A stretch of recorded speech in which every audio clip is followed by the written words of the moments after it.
इन 5 लक्षणों वाली स्त्रियां परिवार में लक्ष्मी का रूप होती है।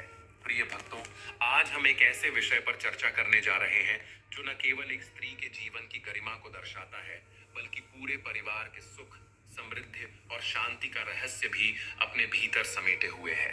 ये कोई साधारण बात नहीं, अपितु शास्त्रों और पुराणों में वर्णित वह गूढ़ सत्य है जिसे यदि आज की नारी अपने जीवन में उतार ले तो उसका घर परिवार ही नहीं बल्कि पूरा समाज एक दिव्य आलोक से प्रकाशित हो सकता है।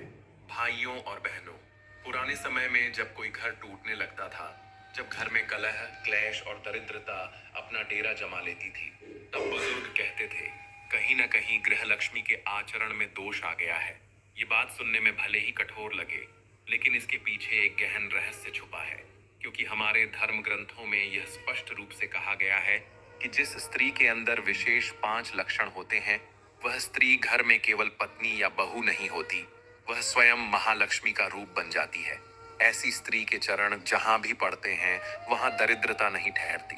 उसके होने मात्र से घर में अन्न, धन, धर्म, संस्कार और शांति की वर्षा होने लगती है।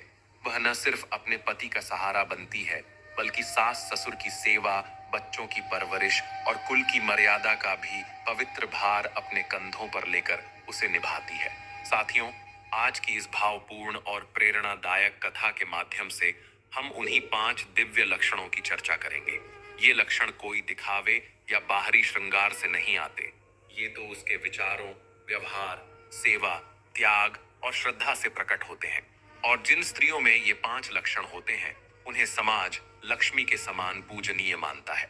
इसलिए हे दर्शक जनों, निवेदन है कि आप इस कथा को प्रारंभ से अंत तक अवश्य सुने, क्योंकि यह नारी के उस आदर्श स्वरूप की ओर ले जाएगी जिसे जानकर हर स्त्री अपने जीवन को धन्य बना सकती है और हर पुरुष यह समझ सकता है कि स्त्री के सम्मान और सहयोग से ही उसका जीवन पूर्ण हो सकता है।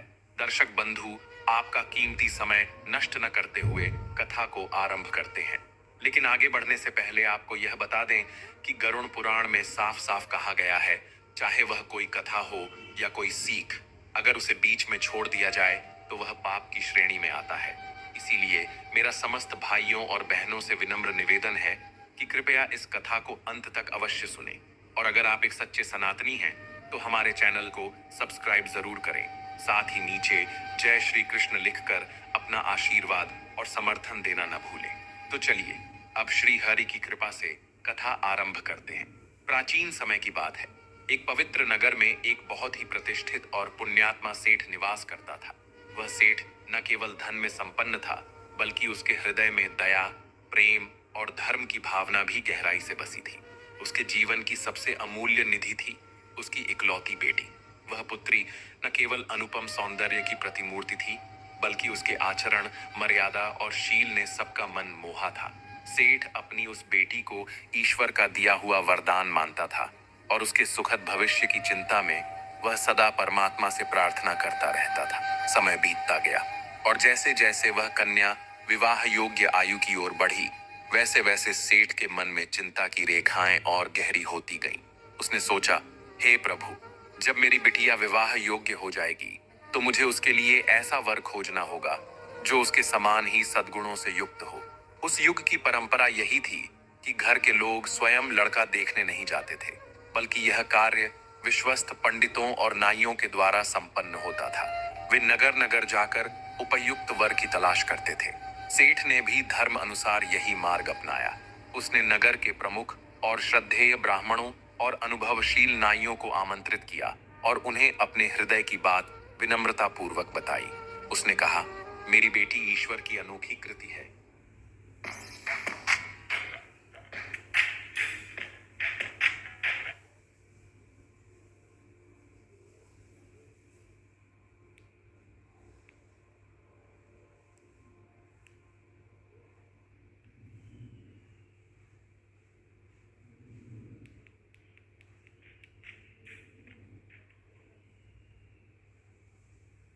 वह न केवल सुंदर है, बल्कि उसके संस्कार भी अत्यंत दिव्य हैं। मैं चाहता हूं कि उसका जीवन साथी भी ऐसा हो, जो कुलीन हो, गुणवान हो और जिस परिवार में धर्म, संस्कार और विनय का वास हो।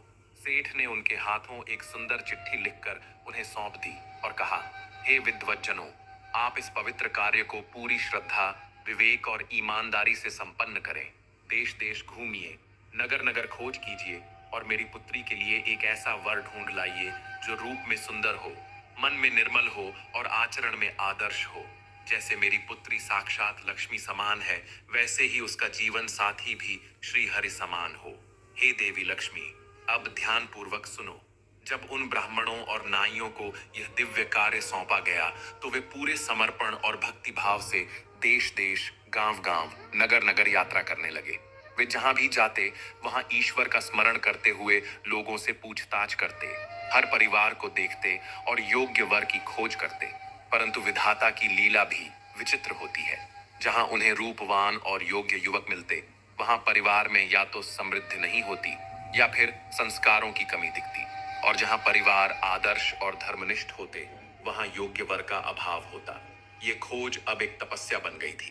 सेठ की बेटी जिस प्रकार गुणों, शील और रूप में अनुपम थी, वैसा ही योग्य वर ढूंढना वास्तव में एक दिव्य परीक्षा बन गई थी। अब वे ब्राह्मण और नाई जो शुरू में उत्साहित थे, धीरे धीरे चिंता में डूबने लगे। उनके मन में यह विचार आने लगा कि प्रभु, क्या हम इस पुण्य कार्य को पूरा कर पाएंगे? फिर भी उन्होंने हिम्मत नहीं हारी। वे एक नगर से दूसरे नगर, एक राज्य से दूसरे राज्य तक चलते रहे, धर्म और श्रद्धा के साथ। उनके चरणों में थकान थी, पर मन में एक ही लक्ष्य था, सेठ की बेटी के लिए ऐसा जीवन साथी ढूंढना जो उसकी मर्यादा और गुणों के योग्य हो। और फिर एक दिन प्रभु की कृपा से वे एक ऐसे नगर पहुंचे जहां एक परिवार अपनी सादगी, ईमानदारी और धार्मिकता के लिए विख्यात था। उस परिवार में एक पुत्र था जो न केवल स्वरूप में सुंदर था, बल्कि उसके भीतर अपार नेकी, विनय और संस्कारों की ज्योति प्रज्वलित थी। उसका स्वभाव इतना मधुर और निर्मल था कि जो भी उससे मिलता, मन ही मन प्रभु का स्मरण करता कि ऐसा पुण्यात्मा बालक इस कलयुग में भी जन्मा है। हाँ, यह सत्य था कि वह परिवार धन वैभव में थोड़ा दुर्बल था। उनके घर में धन की अधिकता नहीं थी, परंतु उनके आचरण और मर्यादा में ईश्वर का निवास था। ब्राह्मण ने जब उस परिवार को देखा तो उनके हृदय में ईश्वरीय प्रेरणा जगी। उन्होंने सोचा, हे प्रभु, यह परिवार भले ही धन के अभाव में हो, परंतु इसमें जो मानवता, नम्रता और सच्चाई है, वह संसार के सारे रत्नों से अधिक मूल्यवान है। यह पुत्र तो साक्षात गुणों की खान है। यह अवसर छोड़ना अधर्म होगा। फिर उन्होंने निश्चय किया, मैं परिणाम की चिंता नहीं करूंगा। यह संदेश मैं सेठ तक अवश्य पहुंचाऊंगा। और उसी श्रद्धा के साथ उन्होंने उस परिवार से बड़ी विनम्रता और आदर से विवाह प्रस्ताव की चर्चा की। जब मनी लोन्स हो साथ, तो व्हाई नॉट? आखिर क्यों कुछ लोग निर्जला एकादशी पर भगवान विष्णु के साथ 8वीं महाविद्या की करते हैं पूजा। कारण जानकर आप भी रह जाएंगे हैरान। निर्जला एकादशी। वह परिवार भी प्रभु की इच्छा मानकर अत्यंत सादगी और नम्रता से उस प्रस्ताव को स्वीकार कर लेता है।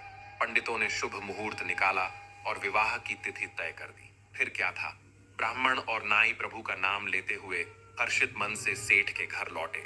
जब उन्होंने सेठ को यह शुभ समाचार सुनाया कि एक सुंदर, योग्य और संस्कारी वर मिल गया है और विवाह का मुहूर्त भी निश्चित हो गया है, तो सेठ और उसका समस्त परिवार ईश्वर का धन्यवाद करने लगा। उनके घर में जैसे उत्सव का आरंभ हो गया। कन्या के लिए साज सज्जा, पूजन और भव्य आयोजन की तैयारियां आरंभ हो गईं। उधर वर के घर में भी आनंद का आलोक छा गया। सब लोग मिलकर उत्साह और प्रेम से तैयारियों में जुट गए। यह वह शुभ अवसर था जिसने दोनों परिवारों में आशा, उल्लास और प्रेम की भावना भर दी थी। हर कोना भक्ति और आनंद से गूंज रहा था।